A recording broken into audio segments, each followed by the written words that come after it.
ప్రాచీన శాస్త్రీయ అత్యాధునిక వైద్య విధానాలను వినూత్నంగా ఒకే గొడుగు కింద అందుబాటులోకి తీసుకొచ్చింది మెడి9 ఇంటిగ్రేటెడ్ మెడికల్ సిస్టమ్. తెలంగాణలో రైతుల సంక్షేమానికి రేవంత్ రెడ్డి ప్రభుత్వం ప్రాధాన్యమిస్తూ పథకాలను అమలు చేస్తోంది. ఎన్నికల సమయంలో ఇచ్చిన హామీలను ఒక్కొక్కటిగా నెరవేర్చుతూ రాష్ట్ర ప్రజలకు సంక్షేమ పథకాల ఫలాలు అందిస్తోంది. ఈ క్రమంలోనే అన్నదాతలకు రైతు భరోసా పథకం కింద ఎకరానికి 12,000 రూపాయల పెట్టుబడి సాయం అందిస్తోంది.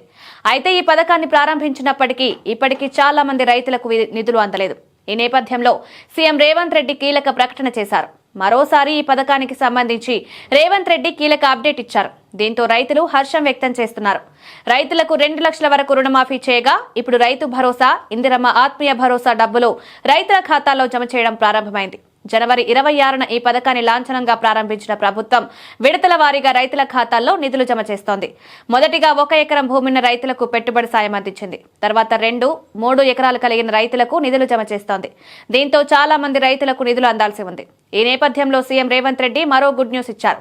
మంచిర్యాలలో జరిగిన పట్టభద్రుల ఆత్మీయ సమ్మేళనంలో సీఎం రేవంత్ రెడ్డి కీలక ప్రకటన చేశారు. మార్చి 31వ తేదీలోపు అర్హులైన అన్నదాతలందరికీ రైతు భరోసా నిధులను ఖాతాల్లో జమ చేస్తామని వెల్లడించారు.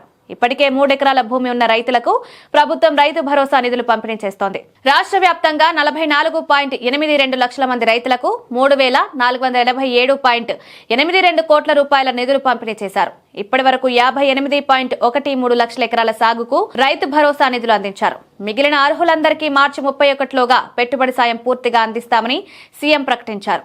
రైతు భరోసా పథకం కింద ప్రతి మండలంలో ఒక గ్రామాన్ని ఎంపిక చేసి జనవరి 26న పైలట్ ప్రాజెక్టుగా 560.99 కోట్ల రూపాయల నిధులను రైతుల ఖాతాల్లో జమ చేశారు. ఫిబ్రవరి 5న 1 ఎకరం భూమి ఉన్న 17 లక్షల మంది రైతులకు 557.54 కోట్లు పంపిణీ చేశారు. ఫిబ్రవరి 10న 2 ఎకరాల వరకు ఉన్న 13.23 లక్షల మంది రైతులకు నిధులు జమ చేశారు. ఫిబ్రవరి 12న 56,000 మంది రైతులకు 38.34 కోట్ల రూపాయల నిధులు విడుదల చేశారు. అదే రోజు 3 ఎకరాల వరకు ఉన్న 9.56 లక్షల మంది రైతులకు 1,230.98 కోట్ల రూపాయలు నేరుగా ఖాతాల్లో జమ చేశారు. రైతు భరోసా పథకాన్ని అందరికీ చేరేలా ప్రభుత్వం చర్యలు చేపడుతోంది. సీఎం మార్చి 31గా అన్ని రైతుల ఖాతాల్లో పెట్టుబడి సాయం జమ చేస్తామని పదే ప్రకటిస్తున్నారు.